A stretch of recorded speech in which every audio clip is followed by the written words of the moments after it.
में ये प्रॉब्लम चालू हो गया, तो इसलिए हम नागपुर से वो स्टेट पहले चालू कर रहे हैं।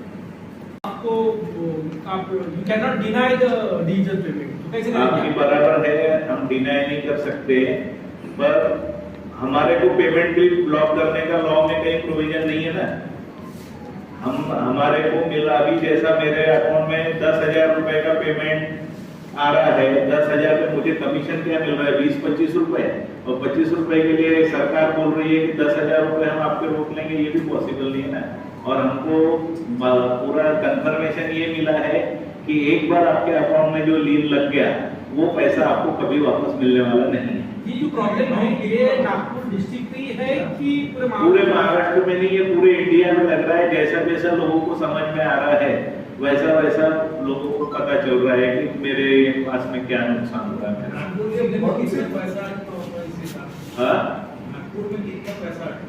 नागपुर में करीब करीब अभी तक 1 करोड़ रुपए अटका हुआ है। गवर्नमेंट के पास आपने बात रखी है अपनी, क्या सरकार के पास अपनी बात रखे आपने? हमने कलेक्टर साहब को लेटर दिए, कलेक्टर साहब को लेटर देने के बाद में उन्होंने डीसीपी क्राइम साहब से बात करे, हमको उनके पास भेजे, हम उनके पास भी जाके आए। उन्होंने हमको पूरा ये बताया समझा के, वो बोले कि नागपुर में जो ट्रांजैक्शन ब्लॉक हो रहा है उसके लिए तो भी मैं आपको हेल्प कर सकता हूँ, पर बाहर से जो अदर स्टेट में से जो भी ट्रांजैक्शन ब्लॉक हो रहे हैं, अभी ये मुस्तफा जी है, इनका अकाउंट पूरा ब्लॉक किया हुआ है।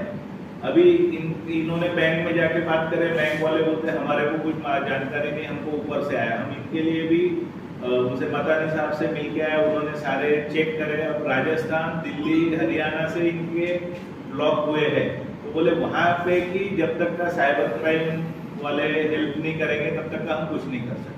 ये क्यों ब्लॉक हो रही है? क्राइम का पैसा है या उधर से कुछ क्रिमिनल अकाउंट से पैसा है?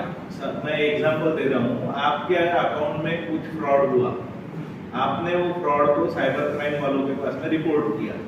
साइबर क्राइम वाले आपके अकाउंट के डिटेल्स लेके आपके अकाउंट में से जो ट्रांजैक्शन, जैसा आपके सपोज 25,000 रुपए आपके अकाउंट से निकला, वो किस अकाउंट में गया, वो अकाउंट से फिर पैसा कहाँ कहाँ जा रहा, तो ये पूरी चेन वो निकाल रहे हैं साइबर वाले। अब वो आपको भी नहीं मालूम कि किसके पास से पैसा आ रहा। अभी आप ट्रेडर हो, आपके पास में मैं आया, मैंने 1,000 रुपए का सामान लिया, आपको फोन पे कर दिया, मैं निकल गया। आपने मुझे पंप पे आके मेरे को पेमेंट कर दिया, तो ये पेमेंट ऐसा जाते जा रहा है ना, पर किसी को मालूम नहीं है। डिजिटल पेमेंट आप एक्सपेक्ट